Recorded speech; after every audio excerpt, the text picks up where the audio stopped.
अध्याय 13 खिलजी साम्राज्यवाद पाठ 8 जलालुद्दीन फिरोज खिलजी 1290-1296 ईस्वी। प्रारंभिक जीवन। प्रश्न 1। मलिक फिरोज किस कबीले का तुर्क था? उत्तर। मलिक फिरोज खिलजी कबीले का तुर्क था। प्रश्न 2। उसके पूर्वज मूल रूप से कहां के निवासी थे? उत्तर।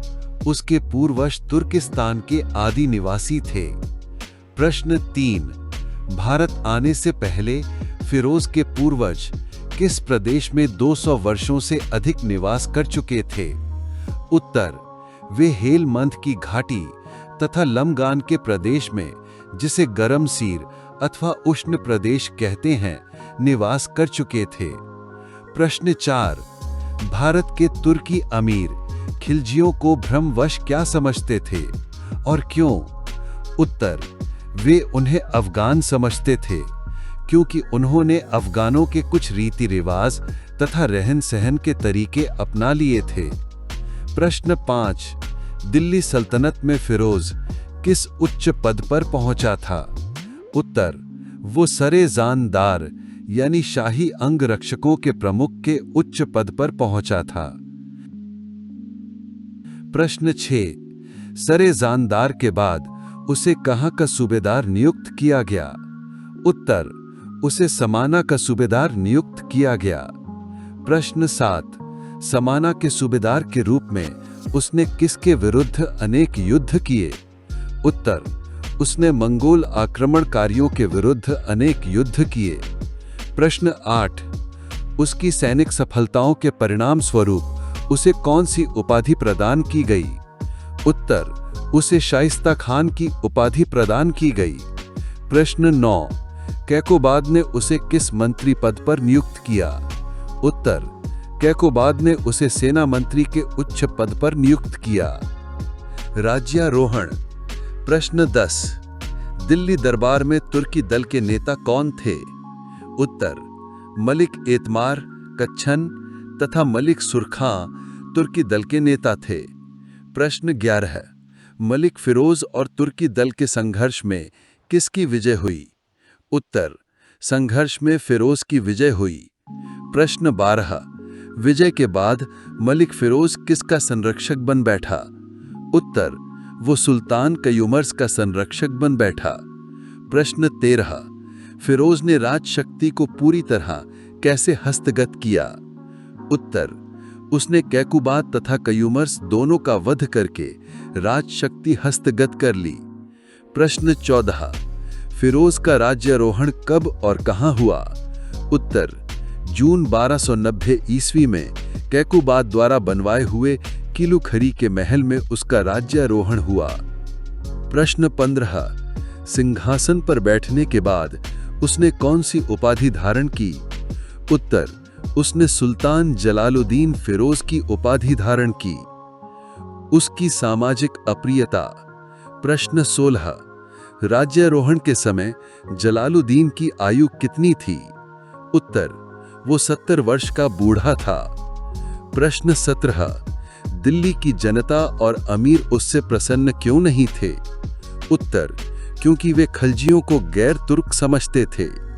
वो बूढ़ा और कोमल हृदय था और उसके अनुयायी महत्वाकांक्षी थे। प्रश्न 18। जलालुद्दीन ने अपना राज्याभिषेक दिल्ली के मुख्य महल के बजाय किलू खरी में क्यों किया? उत्तर। क्योंकि वो अप्रिय था और उसमें दिल्ली में बलवन के महल में अपना राज्याभिषेक करने का साहस नहीं हुआ। प्रश्न 19। किलो खरी एक महत्वपूर्ण नगर कैसे बन गया? उत्तर।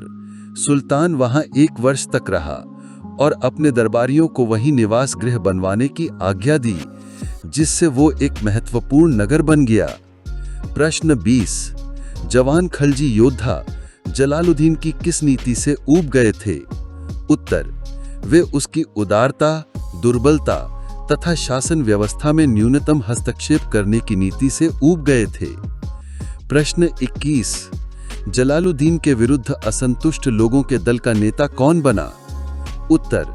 उसका भतीजा तथा दामाद अलाउद्दीन इन असंतुष्ट लोगों के दल का नेता बन गया। गृह नीति। प्रश्न 22। जलालुद्दीन ने तुर्की अमीरों के प्रति क्या नीति अपनाई? उत्तर, उसने तुर्की अमीरों को उनके पदों पर स्थायी कर दिया। प्रश्न 23।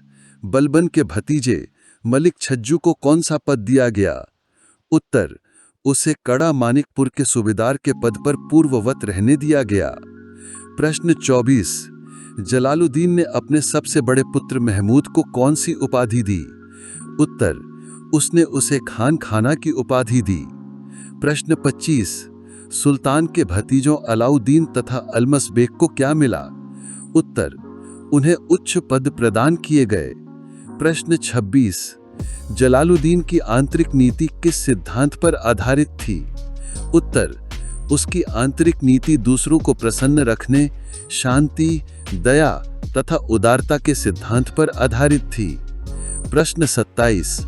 मलिक छज्जू ने विद्रोह करके कौन सी उपाधि धारण की? उत्तर, उसने सुल्तान की उपाधि धारण की। प्रश्न 28। मलिक छज्जू के विद्रोह को किसने पराजित किया? उत्तर, जलालुद्दीन के पुत्र अरकली खां के नेतृत्व में एक अग्रगामी दस्ते ने विद्रोहियों को पराजित किया। प्रश्न 29। पकड़े जाने पर सुल्तान ने मलिक छज्जू के साथ कैसा व्यवहार किया? उत्तर, सुल्तान रो पड़ा, उसे मुक्त करने की आज्ञा दी और मदिरा द्वारा उसका मनोरंजन किया। प्रश्न 30। जलालुद्दीन ने विद्रोहियों को क्षमा करने का क्या कारण बताया? उत्तर, उसने कहा कि क्षण भंगुर राज्य के लिए मैं एक भी मुसलमान का वध करना पसंद नहीं करता। प्रश्न 31। मलिक छज्जू के बाद कड़ा मानिकपुर की सूबेदारी किसे मिली? उत्तर, ये सूबेदारी सुल्तान के भतीजे अलाउद्दीन को मिल गई। प्रश्न 32। सुल्तान ने गिरफ्तार किए गए ठगों और डाकुओं के साथ क्या किया?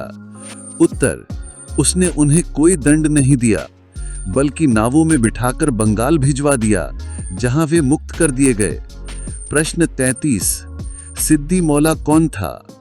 उत्तर, सिद्दी मौला एक धार्मिक नेता था जिस पर सिंहासन प्राप्त करने के षड्यंत्र का आरोप लगा।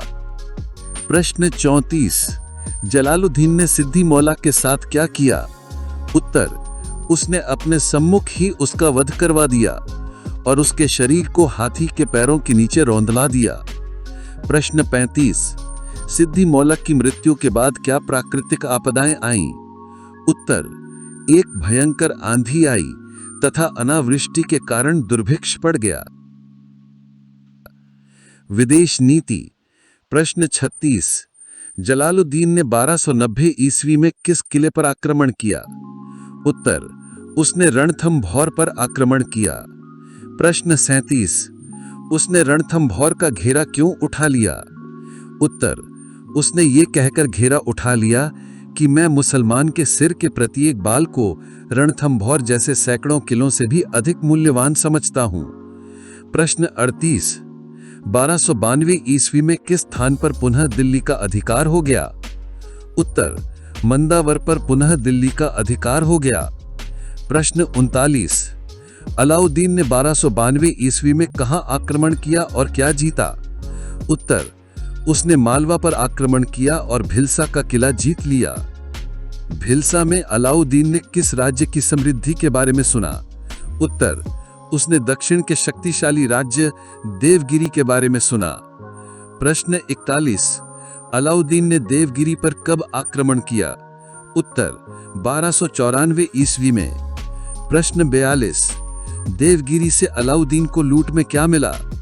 उत्तर, उसे अपार धन मिला, जिसमें सहस्त्रों पौंड सोना, चांदी, मोती रत्न तथा रेशमी कपड़े के थान सम्मिलित थे। नवीन मुसलमान। प्रश्न 43। 1292 ईस्वी में किसके नेतृत्व में मंगोलों ने पंजाब पर आक्रमण किया? उत्तर, हुलागू के एक पौत्र के नेतृत्व में। प्रश्न 44।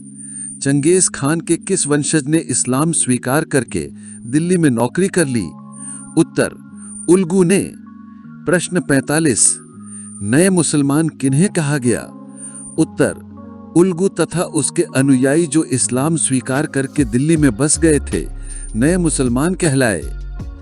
जलालुद्दीन की मृत्यु। प्रश्न 46। अलाउद्दीन के भाई का क्या नाम था? उत्तर, उलू खां।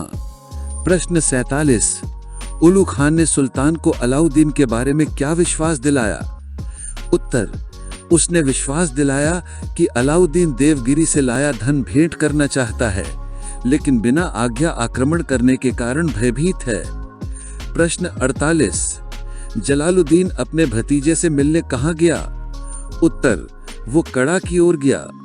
प्रश्न 49। जलालुद्दीन की हत्या किसने और कैसे की? उत्तर, अलाउद्दीन के संकेत पर मोहम्मद सलीम नामक अनुयायी ने सुल्तान पर प्रहार किए और दूसरे अनुयायी ने उसका सिर धड़ से अलग कर दिया।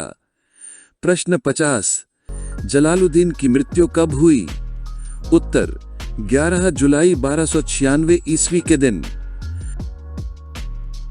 जलालुद्दीन फिरोज का मूल्यांकन। प्रश्न 52। जलालुद्दीन दिल्ली का किस प्रकार का प्रथम तुर्की सुल्तान था?